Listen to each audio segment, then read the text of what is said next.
ಪ್ರೀತಿಯ ರಾಜಕುಮಾರ. Hello everyone, welcome back to my channel. ಎಲ್ಲರೂ ಹೆಂಗದಿರಿ? ಎಲ್ಲರೂ ಚೆನ್ನಾಗಿದ್ದೀರಾ ಅಂತ ಅನ್ಕೊತ ಬರೀ ಹೊಸ ವ್ಲಾಗ್ ಅಂತ ಅನ್ನೋದಕ್ಕಿಂತ ಹೆಚ್ಚಾಗಿ ಹಳೆ ವ್ಲಾಗ್ನ ಎಡಿಟ್ ಮಾಡೋಕ್ಕಾಗಿರಲಿಲ್ಲ. ಸೊ ಹಾಗಾಗಿ ಎಡಿಟ್ ಮಾಡಿ ಹಾಕ್ತಾಯಿದ್ದೀನಿ. ನೋಡಿ, ಇಷ್ಟ ಆಗ್ಬೋದು. ಭಾಳ ಚೆನ್ನಾಗಿತ್ತು ಪೂಜೆ ಮಾತ್ರ. ಇದು ಬಂದು ತುಳಸಿದು ಲಗ್ನ ಇತ್ತಲ್ಲ, ಸೊ ಆ ವ್ಲಾಗ್ ಇದು. ಬಟ್ ಕ್ಲಿಪ್ಸ್ ಇದ್ವಲ್ಲ, ಸೊ ಹಾಗಾಗಿ ಹಾಕಿದ್ರಾಯ್ತು. ಎಡಿಟ್ ಮಾಡೋಕ್ಕಾಗಲೇ ಇಲ್ಲ. ಸೊ ಮಾಡಿ ಹಾಕಿದ್ರಾಯ್ತು ಅಂತ ಹಾಕ್ತಾಯಿದ್ದೀನಿ. ಆ್ಯಂಡ್ ಲಾಸ್ಟಲ್ಲಿ ನಿಮ್ಗೆ ಒಂದು ರೆಸಿಪಿ ಕೂಡ ಬರುತ್ತೆ. ಯಾವುದಂದ್ರೆ ಶಾಂಡ್ಗಿದು ರೆಸಿಪಿ. ಈ ಬೂದ್ ಕುಂಬಳಕಾಯಿ ಶಾಂಡ್ಗೆ ಹೆಂಗೆ ಮಾಡ್ತಾರೆ ಅನ್ನೋದು ಒಂದು ರೆಸಿಪಿ ಕೂಡ ಹಾಕೀನಿ. ಕಡೆ ತನಕ ವಿಡಿಯೋನ ನೋಡಿ. ಪ್ಲೀಸ್ ಲೈಕ್, ಶೇರ್ ಆ್ಯಂಡ್ ಏನು ಅನ್ನಿಸ್ತು ಅನ್ನೋದನ್ನು ಕಮೆಂಟ್ ಮಾಡಿ. ಆ್ಯಂಡ್ ನಿಮ್ಮ ಫ್ಯಾಮಿಲಿ, ಫ್ರೆಂಡ್ಸ್ ಎಲ್ಲರಿಗೂ ಶೇರ್ ಮಾಡಿ. ಅವರು ಕೂಡ ನನ್ನ ಯೂಟ್ಯೂಬ್ ಚಾನಲ್ನ ಸಬ್ಸ್ಕ್ರೈಬ್ ಮಾಡಲಿ. ಆ್ಯಂಡ್ ಎಲ್ಲ ವೀಡಿಯೋಸ್ನು ಪ್ಲೀಸ್ ವಾಚ್ ಮಾಡಿ. ಆ್ಯಂಡ್ ಏನು ಅನ್ನಿಸ್ತು ಅನ್ನೋದನ್ನು ಕಮೆಂಟ್ ಮಾಡಿ. ಅದನ್ನು ನನ್ನ ಮೋಟಿವೇಟ್ ಆಗಿ ತೊಗೊಂಡು ನಾನು ಇನ್ನೊಂದು ಸ್ವಲ್ಪ ಇಂಪ್ರೂವ್ ಮಾಡಲಿಕ್ಕೆ ಹೆಲ್ಪ್ ಆಗುತ್ತೆ. ಆ್ಯಂಡ್ ಫೈನಲಿ ಕೂಡ 2000 ಸಬ್ಸ್ಕ್ರೈಬರ್ಸ್ ಆಗ್ಯಾರ. ಸೊ ನಾನು ಭಾಳ ಥ್ಯಾಂಕ್ಫುಲ್ ಆಗಿದ್ದೀನಿ ಎಲ್ಲರಿಗೂ ಕೂಡ. ಯಾರು ನನ್ನ ಚಾನಲ್ನ ಸಬ್ಸ್ಕ್ರೈಬ್ ಮಾಡಿದ್ದೀರಾ ಅವ್ರನ್ನ. ಆ್ಯಂಡ್ ಪ್ಲೀಸ್ ಎಲ್ಲನೂ ವಾಚ್ ಮಾಡಿ ನನ್ನ ವೀಡಿಯೋಸ್ನ. ಏನು ಅನ್ನಿಸ್ತು ಅನ್ನೋದನ್ನು ಕಮೆಂಟ್ ಮಾಡಿ ಪ್ಲೀಸ್. ಆ್ಯಂಡ್ ನೆಕ್ಸ್ಟ್ ಬಂದು ವೀಡಿಯೋಸ್ನ ನಾನು ಬಿಗ್ ಬಾಸಿಂದ ಯಾಕೆ ಸ್ಟಾಪ್ ಮಾಡಿದೆ ಅಂದರೆ, ಒಂದು ಸ್ವಲ್ಪ ನನಗೆ ಯಾಕೋ ಮತ್ತು ಕಾಪಿರೈಟ್ ಆಗ್ಬೋದು ಅನ್ನೋ ಒಂದು ಇದು ಬಂತು. ಸೊ ಹಾಗಾಗಿ ಸ್ಟಾಪ್ ಮಾಡೀನಿ. ಯಾವುದಾದ್ರೂ ಹಾಗೆ ಕಾಮಿಡಿ ಈ ಥರ ಯಾವುದಾದ್ರು ಇದ್ದರೆ ಹಾಕ್ತೀನಿ ನಾನು. ಆ್ಯಂಡ್ ನೆಕ್ಸ್ಟ್ ಬಂದು ಅವತ್ತು ತುಳಸಿ ಮಾತದ್ದು ಲಗ್ನ ಇತ್ತಲ್ಲ, ತುಳಸಿ ಲಗ್ನ. ಸೊ ಅದಕ್ಕೆ ಕೋಟಿ ಸಮಪ್ರಭಾ ನಿರ್ವಿಘ್ನಂ ಕುರು ಮೇ ದೇವ ಸರ್ವಕಾರ್ಯೇಷು ಸರ್ವದಾ ಸರ್ವಮಂಗಳ ಮಾಂಗಲ್ಯೆ ಶಿವೆ ಸರ್ವಾರ್ಥ ಸಾಧಿಕೆ ಶರಣ್ಯೇ ಗೌರಿ ನಾರಾಯಣಿ ನಮಸ್ತೆ. ನಮಸ್ತೆಸ್ತು ಮಹಾನಮಸ್ತೆ ಮಹಾಲಕ್ಷ್ಮೀ ನಮಸ್ತೆ. ಕೃಷ್ಣನ್ನು ಕೂಡ ನಾವು ಅಲಂಕಾರ ಮಾಡಿದ್ವಿ. ಎಷ್ಟು ಚೆನ್ನಾಗಿ ಕಾಣಾಕತ್ತಿತ್ತು ಅಂದರೆ, ಕೃಷ್ಣ ಮತ್ತು ತುಳಸಿ ಗಿಡದ್ದು ಅದಕ್ಕೆ ಸಾರಿನೂ ಕೂಡ ಏರಿಸಿದ್ವಿ ತುಳಸಿ ದೇವಿಗೆ. ಸೊ ಭಾಳ ಚೆನ್ನಾಗಿ ಕಾಣತ್ತಿತ್ತು. ಒಂಥರ ಈ ದೇವಸ್ಥಾನದೊಳಗೆಲ್ಲ ಇಟ್ಟು ಪೂಜೆ ಮಾಡ್ತಿರ್ತಾರಲ್ಲ, ಸೊ ಆ ಫೀಲ್ ಬರಾಕತ್ತಿತ್ತು. ಮತ್ತು ನಿಜವಾಗ್ಲೂ ಕೃಷ್ಣಗೆ ಮತ್ತು ತುಳಸಿ ಮಾತಾಗ ಲಗ್ನ ಮಾಡತ್ತೀವಿ ಅನ್ನೋ ಥರ ಫೀಲ್ ಇತ್ತು. ಆ್ಯಂಡ್ ಭಾಳ ದೈವಿಕವಾಗಿ ಕೂಡಿತ್ತು ಅವತ್ತಿನ ದಿನ. ನೋಡಲಿಕ್ಕೆ ಭಾಳ ವಾವ್ ಅನಿಸೋ ಫೀಲ್ ಇತ್ತು.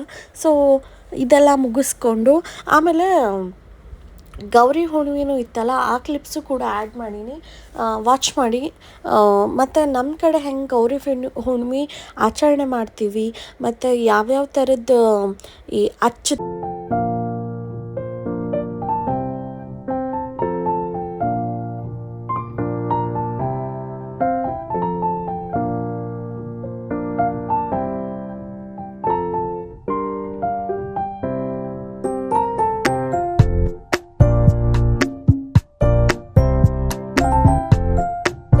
ಲಿಸ್ಟ್ ಬಂದಿದೆ.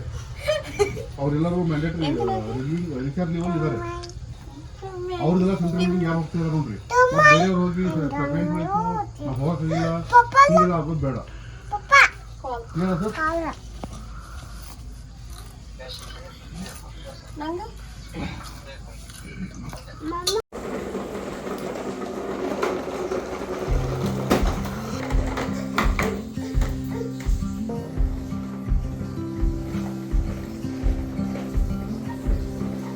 ಹಾಯ್ ಮಾಡು.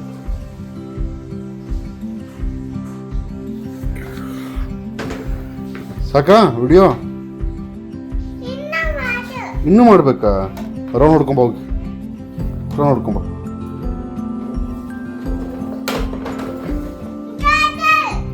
ಹಿಂದೆ ಹಾಕದ್ನ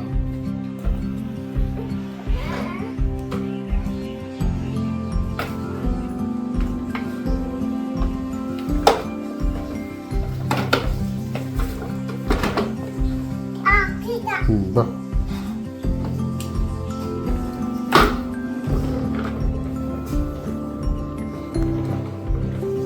ತೊಗೊಂಬಂದಿರ್ತೀವಿ. ಇದು ಏನದು ಸಕ್ರೆದು ಬೆಲ್ಲದ ಅಚ್ಚು ಅಂತಾರಲ್ಲ, ಸಕ್ರೆ ಗೊಂಬೆ ಅಂತಾರಲ್ಲ ಅವನ್ನು. ಮತ್ತು ಲಾಸ್ಟ್ಲಿ ನಮ್ಮ ಕಣ್ಣ ಬೀಳಾಕತ್ತಿತ್ತು ಕೃಷ್ಣಗೆ ಮತ್ತು ತುಳಸಿ ಮಾತಾಗ.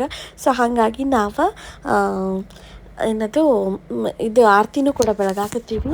ದೃಷ್ಟಿ ಎಲ್ಲ ತೆಗೆದಾದ್ಮೇಲೆ ನಮ್ಮ ಮಾರನೇ ದಿನ ನಮ್ಮ ಅಕ್ಕಾರ ಮನೆಯೊಳಗೆ ಟ್ರ್ಯಾಕ್ಟರ್ ತಂದಿದ್ರು, ಅದ್ರ ಪೂಜೆ ಕೂಡ ಇನ್ಕ್ಲೂಡ್ ಮಾಡೀನಿ. ಬರೀ ಕ್ಲಿಪ್ಸ್ ಅಷ್ಟು ಹಾಕೀನಿ. ಆ್ಯಂಡ್ ನೆಕ್ಸ್ಟ್ ಬಂದು ಇದು ಗೌರಿ ಹುಣ್ಣಿಮೆ.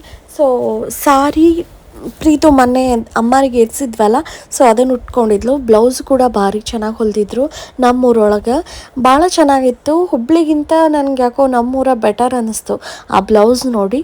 ಸೊ ಹಾಗಾಗಿ ಅವಳಿಗೂ ಭಾಳ ಚೆನ್ನಾಗಿತ್ತು ಬ್ಲೌಸು. ಆ್ಯಂಡ್ ನಾನು ನಮ್ಮ ಅಕ್ಕಾರ ಮದುವೆ ಒಳಗೆ ಯೆಲ್ಲೋ ಕಲರ್ ಸ್ಯಾರಿ ಉಟ್ಕೊಂಡಿದ್ನಲ್ಲ ಬೆಳಿಗ್ಗೆ, ಸೊ ಅದು ಕೂಡ ಮೈಸೂರು ಸಿಲ್ಕ್ ಕ್ರೇಪ್ ಒಳಗೆ ಬಂದವಲ್ಲ ಈ ಹೂವಿನ ಬಾರ್ಡ್ರಸ್ ಈ ಥರ ಈ ಹೊಸ ಟೈಪು. ಸೊ ಅದನ್ನು ಉಟ್ಕೊಂಡಿದ್ದೆ, ಅದು ಕೂಡ ಚೆನ್ನಾಗಿತ್ತು. ಆ್ಯಂಡ್ ನೆಕ್ಸ್ಟು ಮನೆಯಿಂದ ಅಚ್ಚೆಲ್ಲ ತೊಗೊಂಡು, ಅಂದರೆ ಈ ಸಕ್ರೆ ಗೊಂಬೆ ತೊಗೊಂಡು ದೀಪ ಹಚ್ಕೊಂಡು ಆರತಿ ಹಚ್ಕೊಂಡು ಹೋಗಿ ಗೌರವಗೆ ಬೆಳಗ್ಗೆ ಬರೋದು. ಸಿಗಿ ಹುಣ್ಣಿಮೆಗೆ ಸಿಗವ್ವ, ಗೌರಿ ಹುಣ್ಣಿಮೆಗೆ ಗೌರವ. ಸೊ ಹಾಗಾಗಿ ಆ್ಯಂಡ್ ನೆಕ್ಸ್ಟು ಮನೆಗೆ ಬಂದಮೇಲೆ ಎಲ್ಲದಕ್ಕೂ ದೇವರಿಗೆ ಮತ್ತು ಆಕಳಿಗೆ ನಾವು ಆಕಳ ಕೂಡ ತೊಗೊಂಡೀವಿ. ಸೊ ಆಕಳಿಗೆ ಮತ್ತು ಏನದು ಮನೆಗೆ ಮುಂದಿರೋ ಅಂಥ ಹೊಚ್ಚಲಕ್ಕೆ ಎಲ್ಲದಕ್ಕೂ ಪೂಜೆ ಮಾಡಬೇಕು. ಆ್ಯಂಡ್ ನನಗೆ ಈ ಸಾರಿ ಅಂಕರು ಭಾಳ ಕ್ಯೂಟ್ ಅನಿಸಿತ್ತು. ನನಗೆ ಈ ಕಲರ್ ಕೂಡ ಭಾಳ ಮ್ಯಾಚ್ ಆಗಿತ್ತು. ಭಾಳ ಅಲಂಕಾರನೂ ಮಾಡ್ಕೊಳಕ್ಕೆ ಹೋಗಲಿಲ್ಲ, ಬಟ್ ನನಗೆ ಯಾಕೋ ಇದು ಚೆನ್ನಾಗಿ ಅನಿಸಿತ್ತು ಸಾರಿ. ಆ್ಯಂಡ್ ನಾನು ಈ ಸಾರಿನ ಎದಕ್ಕೆ ಬಿಟ್ಟಿದ್ದೆ ಅಂದರೆ ಒಂದು ಸ್ವಲ್ಪ ಉಬ್ತೈತಿ. ಫಸ್ಟೇ ನಾವು ಒಂದು ಸ್ವಲ್ಪ ಫ್ಯಾಟ್ ಆಗ್ತೀವಲ್ಲ, ಸೊ ಹಾಗಾಗಿ ಇದು ಇನ್ನೂ ಒಂದು ಸ್ವಲ್ಪ ನಮ್ಗೆ ಆಡ್ ಅನಿಸ್ತೈತೆ ಅಂತ ಬಿಟ್ಟಿದ್ದೆ. ಬಟ್ ನಮ್ಮ ಪ್ರೀತು ಭಾಳ ಚೆನ್ನಾಗಿ ಉಡ್ಸಿದ್ಲ ನನಗೆ. ಆ್ಯಂಡ್ ಹೀಗಿತ್ತು ನಮ್ಮ ಓವರಾಲ್ ಪೂಜೆ ಮತ್ತು ಏನದು ಈ ಹಬ್ಬಗಳು ಬಂದ್ರೆ ಅಂಕರು ಮುಗೀತು, ಮಾಡೋದ್ರೊಳಗೆ ಸಾಕಾಗಿರುತ್ತೆ.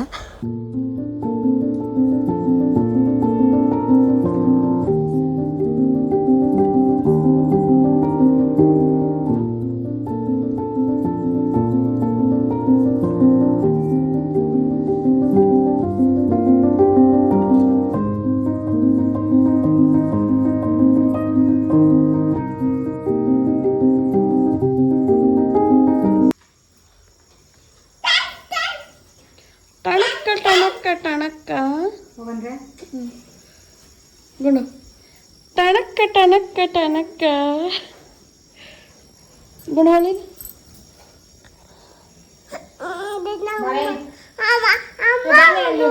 ಹಚ್ಚ.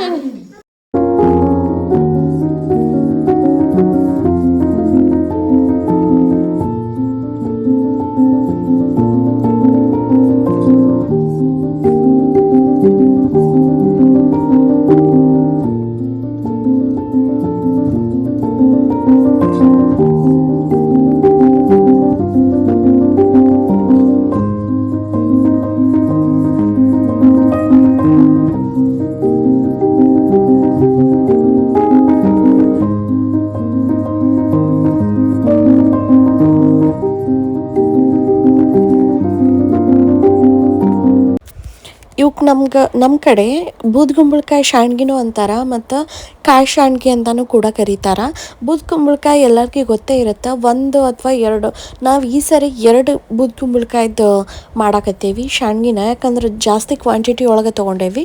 ರಾತ್ರಿನ ಅದನ್ನು ಬೆನ್ನೆಲ್ಲ ಮೀನ್ಸ್ ಅದ್ರ ಮೇಲಿಂದೆಲ್ಲ ಸಿಪ್ಪಿ ತೆಗೆದು ಅದನ್ನು ಈ ಹೆರ್ಮುಳ್ಳು ಅಂತ ಅಂತಾರಲ್ಲ, ಸೊ ಹೆರೆದು ಆಮೇಲೆ 2 kg ಮೆಣಸಿನ್ಕಾಯಿ, ಸೊ ಈ ಗುಮ್ಟೂರು ಮೆಣಸಿನ್ಕಾಯಿ ಅಥವಾ ಇದ್ರ ಮೆಣಸಿನ್ಕಾಯಿ ಅಂತಾರಲ್ಲ, ಸೊ ಅಂಥವು 2 kg ಮೆಣಸಿನ್ಕಾಯಿ. ಆ್ಯಂಡ್ ನೆಕ್ಸ್ಟು 10ರಿಂದ ಒಂದು 12 ಏನಂತಾರ ಬೆಳ್ಳುಳ್ಳಿ, ಆ್ಯಂಡ್ ಕರಿಬೇವು ಮತ್ತು ಕೊತ್ತಂಬರಿ, ಸೊ ಮತ್ತು ಜೀರಿಗೆ ಮತ್ತು ಸಾಲ್ಟು. ಸೊ ಇವನ್ನಿಷ್ಟೂ ಗ್ರೈಂಡ್ ಮಾಡ್ಕೋಬೇಕು. ಆಮೇಲೆ ಮೆತ್ತಗ ಅನ್ನಕ್ಕೆ ರೈಸಿಗೆ ಇಟ್ಕೋಬೇಕು. ಒಂದು ಕಡೆ ಒಂದು 4 ಗ್ಲಾಸ್ ಅನ್ನ. ಸೊ ಆಮೇಲೆ ಅದು ಮೆತ್ತಗಾಗಿರ್ಬೇಕು, ಫುಲ್ಲು ಒಂಥರ ಮುದ್ದೆ ಥರ ಆಗಬೇಕು, ಆ ಥರ ಇರಬೇಕು. ಆಮೇಲೆ ಇದನ್ನೆಲ್ಲ ಗ್ರೈಂಡ್ ಮಾಡ್ಕೋಬೇಕು. ಏನೆಲ್ಲ ಅದೇನು ತುರಿದಿಟ್ಟಿರ್ತೇವಲ್ಲ ಬೂದ್ ಕುಂಬಳಕಾಯಿ ಅದು, ಮತ್ತು ಹಸಿಮೆಣ್ಸಿನ್ಕಾಯಿ, ಮತ್ತು ಜೀರಿಗೆ, ಅಲ್ಲ, ಬೆಳ್ಳುಳ್ಳಿ, ಮತ್ತು ಕರಿಬೇವು, ಕೊತ್ತಂಬರಿ. ಸೊ ಇವನ್ನೆಲ್ಲನೂ ಫಸ್ಟೇ ನೀಟಾಗಿ ಇದು ಮಾಡ್ಕೊಂಡು ಇಟ್ಕೋಬೇಕು. ಆಮೇಲೆ ಒಂದಿಷ್ಟು ಸಾಬುದಾನಿ, ಅಂದರೆ ಒಂದು ಪಾವು ಕಿಲೋ ಅನ್ಕೋರಿ. ಸೊ ಅದೆಷ್ಟು ಸಾಬುದಾನಿನ ನೈಟ ನೀವು ನೆನೆ ಹಾಕಿದ್ರು ಓಕೆ, ಇಲ್ಲಾಂದರೆ ಆಗ ಒಂದು ಸ್ವಲ್ಪ ಕುದಿಸ್ಕೊಂಡು ಆಮೇಲೆ ನೀರನ್ನು ಬಸಿದು ಕಲಿಸ್ಬೇಕು. ಕಲಸಾದ್ಮೇಲೆ ಇದು ಅಳುಕಾಗಬಾರ್ದು, ಭಾಳ ಗಟ್ಟಿನೂ ಆಗಬಾರ್ದು, ಒಂದು ಕನ್ಸಿಸ್ಟೆನ್ಸಿ ಇರಬೇಕು. ಆ್ಯಂಡ್ ಆಮೇಲೆ ಒಂದು ಏನಾದರೂ ಅಂದರೆ ಒಂದು ಸೀರೆ ಅಥವಾ ಇದ್ರ ಮೇಲೆ ಹೋಗಿ ನಿಮ್ಗೆ ಯಾವ ಥರ ಶೇಪ್ ಬೇಕಲ್ಲ ಆ ಥರ ಇಟ್ಕೊಂಡ್ರೆ ಮುಗೀತು. ಅದನ್ನು ಒಂದು 2 ದಿನ ನೀವು ಬಿಸಿಲೊಳಗೆ ಒಣಗಿಸ್ಬೇಕು. ಆಮೇಲೆ ಕರೆದು ತಿಂದರೆ ಅನ್ನದ ಜೊತೆ, ಅನ್ನ ಹಾಲು, ಅನ್ನ ತುಪ್ಪ, ಅನ್ನ ಮಜ್ಜಿಗೆ ಸಾರು ಅದ್ರೊಳಗೆ ಮಾತ್ರ ಭಾಳ ಅಂದ್ರೆ ಭಾಳ ಚೆನ್ನಾಗಿರುತ್ತೆ ಕಾಂಬಿನೇಷನು. ಸೊ ಇದಾಗಿತ್ತು ನಮ್ಮ ವ್ಲಾಗ್ ನಿಮಗೆ ಇಷ್ಟ ಆಯಿತು ಅಂತ ಅನ್ಕೊತ ಪ್ಲೀಸ್ ಸಬ್ಸ್ಕ್ರೈಬ್ ಮಾಡ್ಕೊಳ್ಳಿ ನನ್ನ ಚಾನಲ್ನ. ಆ್ಯಂಡ್ ಕಮೆಂಟ್ ಮಾಡಿ ಏನು ಅನ್ನಿಸ್ತು ಅನ್ನೋದನ್ನು, ಲೈಕ್ ಮಾಡಿ ಇಷ್ಟ ಆದರೆ. And thank you for watching and lots of love. Thank you.